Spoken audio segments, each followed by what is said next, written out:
All right, welcome to Hoops Tonight here at The Volume. Happy Wednesday, everybody. Hope all of you guys are having a great week so far. Got a quick show for you guys today. We're just going to quickly touch on 3 games from last night. The 2 teams that I have in the top tier of championship contenders, the Denver Nuggets and the Oklahoma City Thunder, both cruised to wins last night. We're going to be briefly touching on both of those games. And then at the tail end of the show, we had a fun kind of like guard versus guard slugfest between the Philadelphia 76ers and the Boston Celtics, as the Sixers end up coming out with a win late on a putback by Kelly Oubre as Philly improves to 7-4 on the season. You guys know the drill. Before we get started, subscribe to the Hoops Tonight YouTube channel so you don't miss any more of our videos.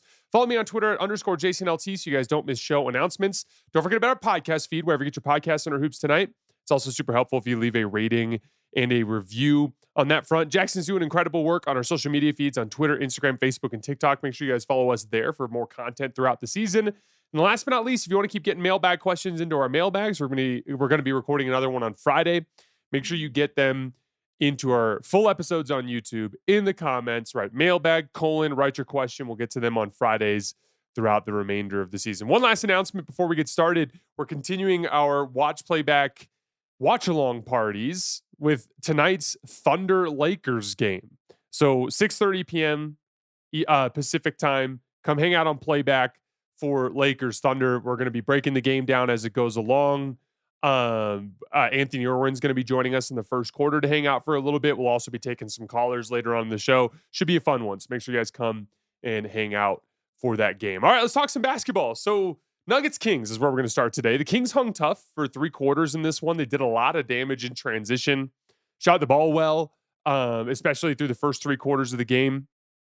Russ didn't shoot the ball well in this game, although he shot the ball well off the catch this season, but he did a lot of damage in this game with his rim pressure and his playmaking. I thought Sacramento's bigs played well in like that kind of short range little release valve area, making little hook shots and push shots and floaters and things along those lines. Sabonis did a lot of damage there early in the game. I thought Sabonis in general kind of anchored Sacramento early in this game with his passing and with his finishing around the basket, but they just got absolutely demolished by Nikola Jokic. They opted for a lot of single coverage with him with their bigs. And every single time that sort of thing happens with Jokic, he just kind of flips a switch into scorer mode. And those dudes, like, he just bullied every single one of them for not just buckets, but easy buckets right at the front of the rim. He did it to Sabonis. He did it to Precious Achiuwa. He did it to Drew Eubanks. He was 16 for 19 from the field for 35 points. 15 rebounds, 5 of which were offensive rebounds. A lot of damage done on the offensive glass in this game for Denver, and 7 assists for Jokic. By the way, remember Jokic's kind of like slow start relative to the other top tier superstars in the league who all came out guns blazing? Well, in Jokic's last 5 games, he's averaging 32 points, 12 rebounds, and 12 assists on 73% from the field, 48% from 3, and 85% from the line. Just completely outrageous. He's been very active defensively in this span. 2.6 stocks per game. Again, this is for the second best defense in the league here in the early going. And then continuing a season-long trend where the bench, when Jokic is off the floor, hasn't been nearly as bad as they were in previous years. The Nuggets bench really blew this game open, especially in the early fourth quarter. There's a lineup that they've been using that's mostly been bad to start the season that finally got going last night. It's a lineup that I kind of like the structure on paper. It's got these big physical athletes on the front line, right? It's got Jonas Valanciunas, Peyton Watson, and Bruce Brown. A bunch of guys that can do damage on the offensive glass, guys that, obviously between Bruce and Peyton that can do damage defensively flying around. Jonas brings like that traditional schematic anchor on both ends of the floor, as a guy who can run drop coverage, but also as a guy that can set screens and be your passing fulcrum, also play out of the post on the offensive end of the floor. But for any spacing concerns you have with that group, you have your 2 best over-the-top kind of like super aggressive shot makers in the backcourt, Tim Hardaway Jr. and Jamal Murray. Jamal Murray and Tim Hardaway, they both excel at making contested shots, which is something they're going to have to face in a lineup that has guys like Bruce Brown, Peyton Watson, and Jonas Valanciunas on it. That's a unit that should be able to do a lot of damage. But for whatever reason, to this point in the season, it's been a lot of things. They haven't been very good defensively. They weirdly haven't been good on the defensive glass for having as many kind of scrappy rebounders as they've had, and they haven't been very good on offense. But last night, they finally got it going, did a bunch of damage on the offensive glass in their first shift in the first half.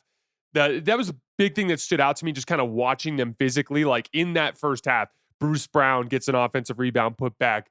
Jonas Valanciunas gets an offensive rebound put back. That lineup, by the way, grabbed a third of their own misses in last night's games. Jonas actually in the fourth quarter run got a big offensive rebound where he just went up and dunked it in traffic as well. But they were able to score as a unit. That was really the big thing that was different from some of their previous shifts that they've had as a unit. Jamal was great, especially in that fourth quarter run, was hitting his pull-up jump shot, was getting to the basket on Keon Ellis and drawing fouls. He was just doing a bunch of one-on-one damage to Keon Ellis, who's just way too small for him. Bruce Brown had a pick-6 layup with the deflection, chased it down, got all the way down to the other end for a layup. He hit a big 3 off of the right wing on a skip pass. They were able to score the ball. And then on the other end of the floor, they executed their game plan. It was for the Kings, it was a DeMar DeRozan, Russell Westbrook-led unit. And with DeRozan, basically the game plan was they were trying to essentially remove DeMar DeRozan from the equation and force them to be a Russell Westbrook team. And so with DeMar, they were fronting any of his catches. And then if he did happen to catch, they were strong side zoning. So they're bringing the big all the way over to the opposite side and essentially having the on-ball player just play towards the middle so that it essentially funnels DeMar right into where your strong side zone is. And then obviously you're throwing kick-out passes to guys that are not necessarily very reputable shooters. And so they were just executing their defensive game plan. They were sagging off of Russ on his drives. They got a bunch of stops. And they blew that game open. I think they were up 17 before Jokic even had to re-enter the game. And so really nice run from that Denver bench group. And an encouraging sign for a lineup that Denver needs to be good. And again, it makes some sense on paper. It just needs to come together and work. Couple other notes on the Denver front. Cam Johnson, yet only 5 points, and he's still, struggling a bit. But I do like how much more of an effort David Adelman's making to get him involved, especially early in the game. But there was a lot more two-man game reps with Jokic and Cam Johnson, where Cam's coming off of the screen and looking to get downhill in the lane or to be active, hitting Nikola Jokic in the pocket, even when Jamal Murray was on the floor. And I just think that's smart. You're making an investment there. Cam, for whatever reason, didn't come into the season ready. He above and beyond anything having to do with his aggressiveness, above and beyond anything having to do with the opportunities he's been given. He's also not making shots and missing layups and making mistakes. And so a good portion of this is Cam's fault for just not coming into the season ready to play. But I do believe in him as a basketball player when he's in rhythm and in form in this system. And so you just got to keep investing in him and hope that in the long run, it comes together into a version of Cam that can make this team better than what they were with Michael Porter Jr. Hasn't been a good start, but I'm still a big believer in it. I think he's still like their third best plus-minus guy behind Christian Brown and Nikola Jokic in terms of on-off numbers. So I'm still a believer in it. I like the investments they've made, and to try to get him into a rhythm, it just needs to eventually come together, which I believe it will. This is a long season. If there's a league where you can afford to come into camp a little out of shape, it's in the NBA, as long as you avoid getting hurt. And so far, Cam's been available. He just needs to play better basketball than he's been playing. Denver has won 5 in a row. Number 2 in offense and number 2 in defense to start the year. Really strong statistical performance. We said before the year that Denver and OKC were the 2 teams in the top tier, and it's looked very much like that as both teams have had 13 or better net ratings to start the season. Today's show is brought to you by our new presenting sponsor, Hard Rock Bet. We've entered into our favorite time of the year. Between the NBA and college hoops, there's basketball on every night. And every night is a shot to score a major bucket on Hard Rock Bet. You're home for hoops action all season long. If you haven't tried your first bet on Hard Rock Bet yet, there's still time for you to get $150 in bonus bets if you win. Just place a $5 bet, and if it hits, you get not only your winnings, but $150 in extra bonus bets. And if you're not sure what to place your first bet on, check out the Hard Rock Bet Stats Hub. It's loaded with trends, streaks, and stats to help guide your picks. Numbers don't lie, and neither does the data in there. Check out the Stats Hub now. Get the edge and bet with confidence. The Hard Rock Bet Sportsbook app is the only legal sportsbook for whenever you're in Florida, and it's also live in Arizona, Ohio, New Jersey, Indiana, Tennessee, Virginia, Illinois, and Colorado. Coming soon to more states too. Plus, Hard Rock Bet offers new promos every single day. So whenever you're listening, just open the app and check out what you've got any day of the week. Download the Hard Rock Bet app and make your first deposit. All right, Warriors Thunder. Really bad combination for a blowout in the sense that you have the champs playing some of their best basketball right now. And then you have a Warriors team that's been in kind of like a weeks-long funk that's been fueled by a brutal schedule with a lot of back-to-backs, an illness that took Steph Curry out of the lineup for a while, and a team-wide inability to win on the road. And the Warriors hung around early, mainly because they were turning OKC over and they were getting out in transition off of it. But OKC grabbed the lead late in the first quarter and basically just ran away with that game. It was never even really competitive. Anybody who was watching that game would have seen pretty quickly the gigantic chasm in shot quality between the two teams. Like, ultimately, Shai was just doing a better job of breaking down Golden State's defense than Steph was doing of breaking down Oklahoma City's defense. And that ultimately was the dynamic that was kind of trickling down to every other part of the game. I thought Shai was doing a fantastic job of penetrating the first line of Golden State's defense. A lot of like rejecting ball screens and so that he could avoid Draymond and get downhill. He was making very good kickouts. I thought it was a great floor game type of night from Shai. I think he had 11 assists, which was his second double-digit assist game of the season. Oklahoma City got 15 unguarded catch and shoot jump shot looks compared to just 10 for Golden State. So a pretty significant gap in shot quality. And Shai was also scoring in all sorts of the usual Shai ways. Like, he was hitting step back threes early in the game against some soft coverage. The Thunder were doing a lot of attacking Quentin Post early in the game through Shai and also through Chet in one-on-ones. And Shai ended up hitting a little step back three against Quentin Post on the left wing. He was also getting all the way into the paint. He was hitting his little mid-range looks, all just the classic Shai stuff. 28 points in just 28 minutes of action last night. And again, I thought he had a very good floor game. He looked very in control all night against a great Warriors defense and was just consistently compromising them, making quick decisions, breaking that defense down so that his role players could capitalize on that attention. And then on the other side, Steph just wasn't very good last night at all. And I was worried about him in this game because he'd been out for a little while with his illness. And so much of his game is predicated on conditioning, the conditioning to consistently have his speed as he's running around, to the conditioning so that he gets good lift on his jump shot after dribble combinations. And obviously your conditioning is going to be affected when you have a break, and it's going to be exacerbated when you've been ill, right? When you have an upper respiratory infection the way that he did. And then you combine that with the fact that Oklahoma City is just such a difficult defense to score on under any circumstances. And to kind of like put it all together, it's a bad matchup for the Warriors. I've talked about this with Steph and the Warriors for a little while, but like, he can cause real problems for big and slow teams because of his movement and his ability to pull bigs out to the level of screens. It just puts defenses into rotation, and then you're a faster team. And so if you're ahead of them already in rotation and you've got a speed advantage and you've got a read and react playmaking advantage, you can really pick teams apart. But this is a very, very, very different Oklahoma City team. Cason Wallace guarded Steph for most of the game, and he was basically in lockstep with him as a very quick guard that can stay with him. Lost him on a couple back cuts early in the game, but for the most part was able to hang with him. And then there are no weak links for him to attack. If he gets any guard in a transition cross match, it's also a good defender. If he gets any guard switches with the guard screen, they're also a great defender. And then Chet and Isaiah Hartenstein are both very mobile at the center position. They are not big and slow. They are big and fast. And so it just caused a lot of problems for that Golden State offense. Even when Steph managed to draw two to the ball, whether it was through classic Steph gravity or if there were several sequences where he'd come off a ball screen and they'd come up to the level and basically chase him, and he would kind of drag the two defenders with him and then try to get rid of the ball.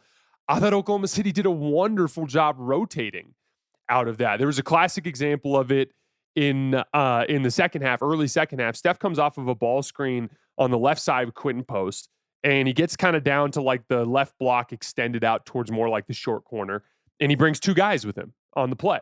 Quentin Post pops to the top of the key. I believe it was Chet was the guy that was on Steph, if I remember correctly.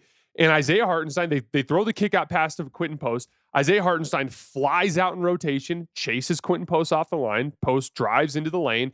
AJ Mitchell is guarding.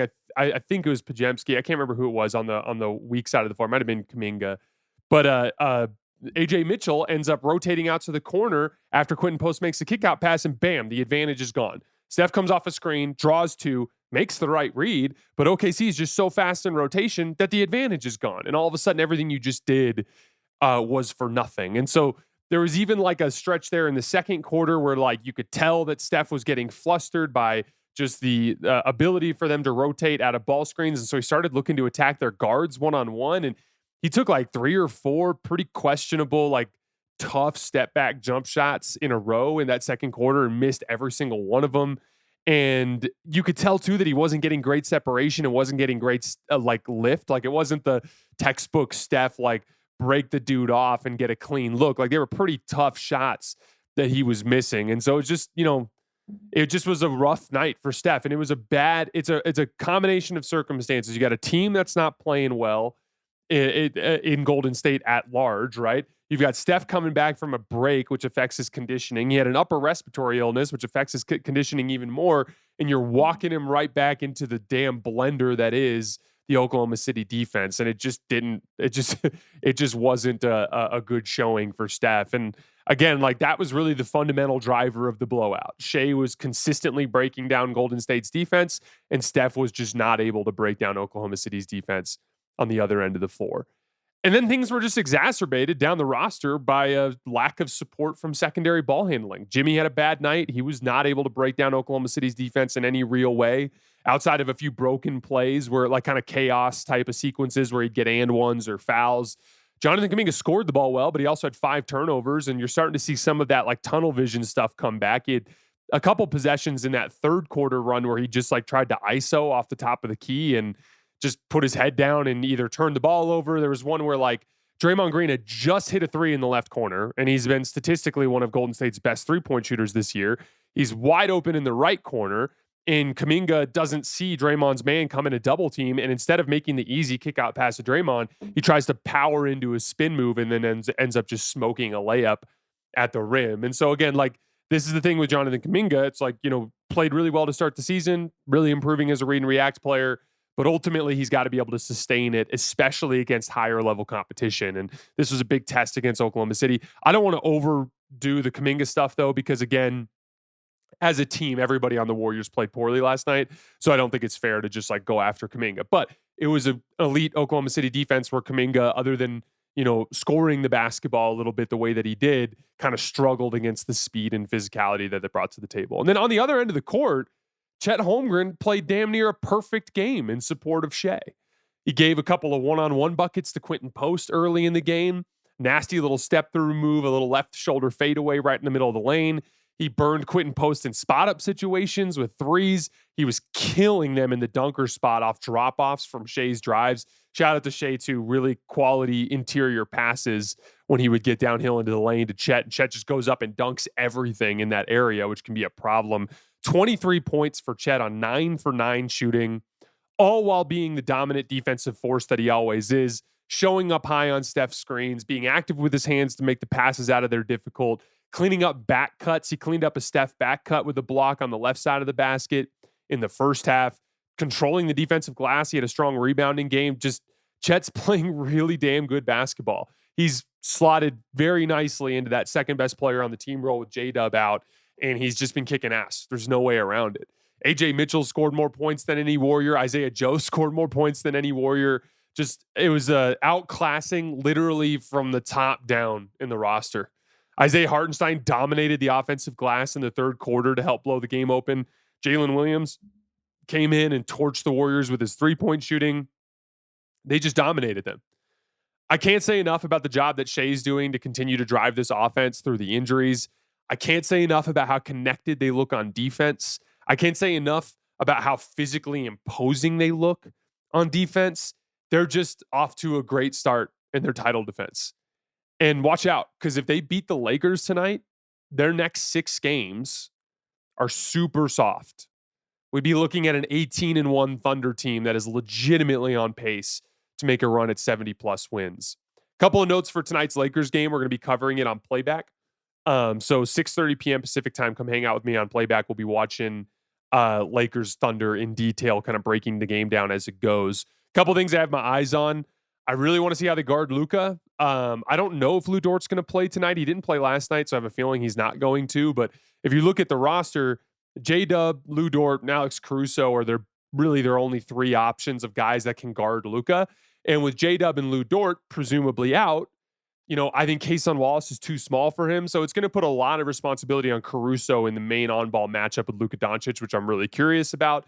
I wouldn't be surprised if they switch with their bigs. So we'll get to see a lot of reps of OKC's bigs guarding Luka. That's going to be a thing I have my eye on. And then as a Laker fan, I have my eye on Austin Reeves. He's struggled in the past with some of these really fast physical teams. Doesn't get any more fast and physical than this OKC team. Should be a fun game. Again, we're going to be watching on playback tonight at 6:30. On the Warriors front, really quickly, I'm getting a lot of sky is falling type of energy from Warriors fan. And I get it. I'm not going to sit here and pretend like it's a good thing that you got your teeth kicked in by the Thunder. It's certainly not. They proved that they're clearly on another level than you right now. And they represent the amount of improvement you need to demonstrate between now and the end of the season, either internally through just internal improvement or through some sort of trade if you want to get to the level to compete with this team. But I also think they're better than their record looks.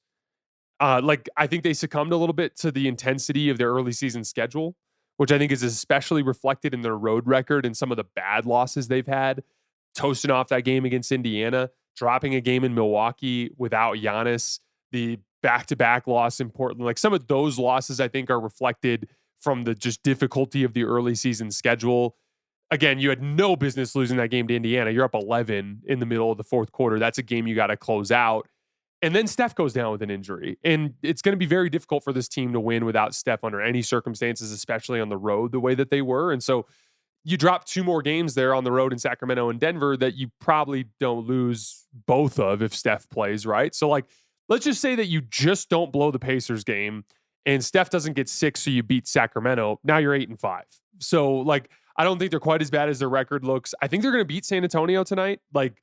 They are on a back-to-back, but they barely played last night because they got their teeth kicked in, right? So Victor Wembanyama had a huge game against Chicago because they allowed him to work in single coverage versus their bigs, but he is still kind of working through the issues with the double teaming and the putting a bigger athletic forward that gets up underneath him and is super physical. I think Steve Kerr is going to put together an excellent double and swarm game plan tonight. I think Draymond and Jimmy are both going to see some time on Victor Wembanyama. I think Kuminga will see some time on Victor Wembanyama, and I think they're going to get up underneath him, and they're going to pressure him, and they're going to be physical with him, and they're going to double team him. They're going to force some of San Antonio's lesser shooters to make shots, and I think Golden State's going to get a bounce back win tonight. We'll see. San Antonio's a very good team, and they're at home, so it's certainly not a guarantee, but I still think this Warriors team is good. I'm not 100% sure what they are, but I'm 100% sure they're not bad. They're better than they look. I don't think they're a 500 team. They're going to have something to say at some point here. I think they bounce back tonight in San Antonio. All right, before we get out of here tonight, Boston, Philly. Kind of a fun little defensive slugfest between two teams that have incredible perimeter talent, but that have thin front lines, right? Joel Embiid out of the lineup. Obviously, we know all the guys that are out for Boston. I was really impressed by the sharpness of both teams with their defensive rotations on the perimeter and just the overall speed of their roster on display. The Celtics did a very good job defending Tyrese Maxey. Bunch of guys got reps on him. Pritchard got reps on him. Derek White got reps on him. Jordan Walsh, who played a really, really good basketball in that second half. After Josh Minot ended up, Joe Mazzulla didn't give us any details, but I think it was a behavior thing, kind of like a in the coach's doghouse kind of thing. But Josh Minot basically didn't play after his first shift. So Jordan Walsh ended up getting the start in the second half, and he was very good. Did a very good job guarding Tyrese Maxey. As a team, the Celtics swarmed him and forced him into some really tough shots.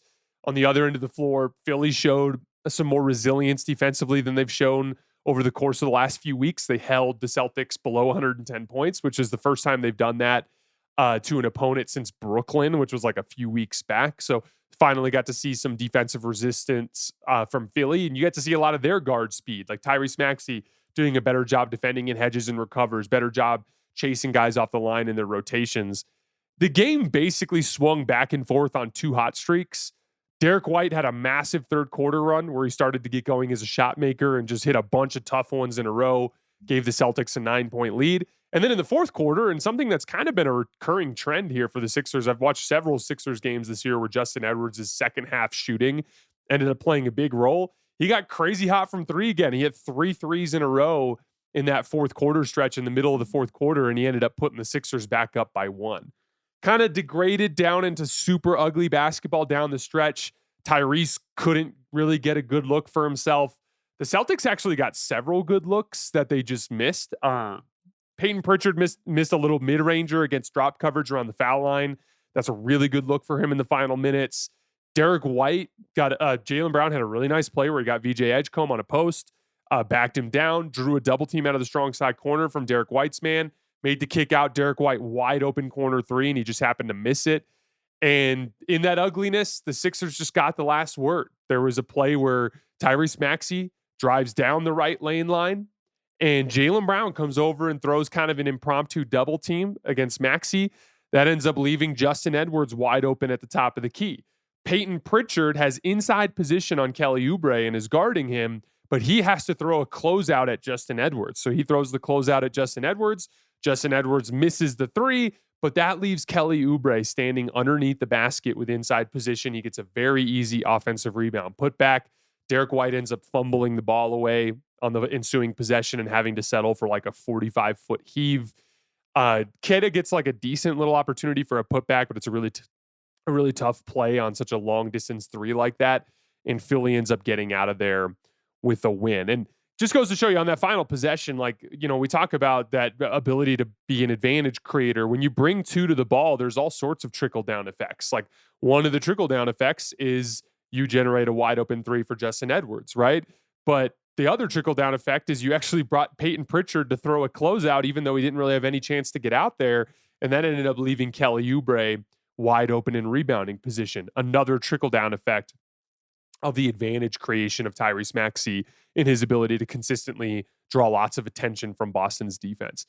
I want to turn the focus to Philly's defense for a minute. Again, it was their first time holding an opponent under 110 points since the Brooklyn game a few weeks back.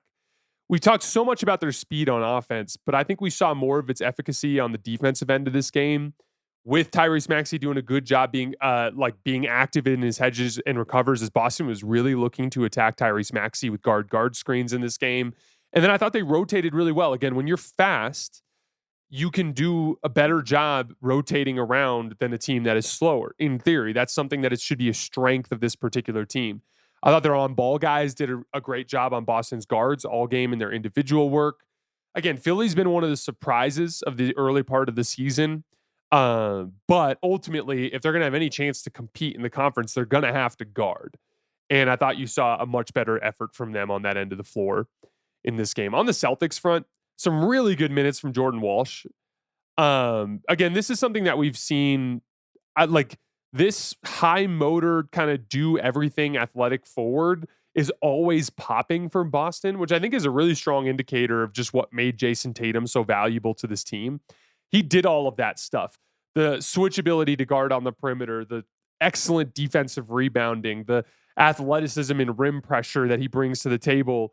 But then at the same time, he also brought superstar level shot creation as part of that responsibility, which is what makes him one of the best players in the league when he's healthy. But Josh Minott, ends up getting into Joe Mazzulla's doghouse, and Jordan Walsh just hooped his ass off. He guarded Maxey really well. He was active running the floor in transition, and as a cutter and as a rebounder, he got like a little contact dunk on a transition sequence. He hit a corner 3 out of the left corner. I just think it's a reminder of how that high motor forward is the clear area of opportunity for this season's version of the team while Jason Tatum is out. I thought the third quarter was a good sign that Derek White is starting to find some rhythm after a brutal start to the season. He's still not efficient, but he's starting to score at more volume over the course of the last 3 games. And then again, that third quarter in particular, I just think it's like a sign of him kind of building momentum towards being a better, more efficient offensive player. But this defensive rebounding thing continues to be an issue. They've been the 4th worst defensive rebounding team in the league to start the season, and it just cost them another game. And I want to call some attention to Jaylen Brown here. And to be clear, it is not just Jaylen Brown's fault. I'm coming after Jaylen Brown here because he's one of the guys who has the tools to really help impact this flaw that the team is having. So just look at the final possession, for instance. If you watch the film, after Jaylen Brown throws the double team at Maxey and the ball gets swung around to Justin Edwards, he actually does go back under the basket. But then he just kind of stands there and looks up while Kelly Oubre gets the ball. Instead of seeking out Kelly, throwing a box out, or high pointing the ball, going and getting that thing, right? And like, this is the thing. Like, Jaylen Brown's averaging his lowest rebounds per game since 2019 in this season. And he's capable of being better. This is a player who averaged 7 rebounds per game in 2023. He is the guy who is most athletically capable of supporting his team on the glass for the majority of their lineups. I think Jaylen devoting a little bit more of his energy and focus resources towards being a ball hawk on the defensive end when the shot goes up will go a long way towards helping them survive on the glass. The Celtics are right there on the precipice of starting to pull some of these games out. They've lost 5 clutch games so far, which is the second most in the NBA. They're 2-5 in 7 clutch games, and they can clean that up. They're giving up an offensive rebound on 41% of their opponents' misses in crunch time this season. They can do better than that. They've been missing some clean looks, like we talked about with the Derek White and Peyton Pritchard shots. If those go in, that gives you a better chance to win, right? Like, Derek White missed a little floater in the lane that like literally hit every single part of the rim and barely rolled off with like a minute left. That just a little bit more of that shot making, clean up the defensive rebounding. They can be a little better defensively than they've been. I think they have a 131 defensive rating in crunch time to start.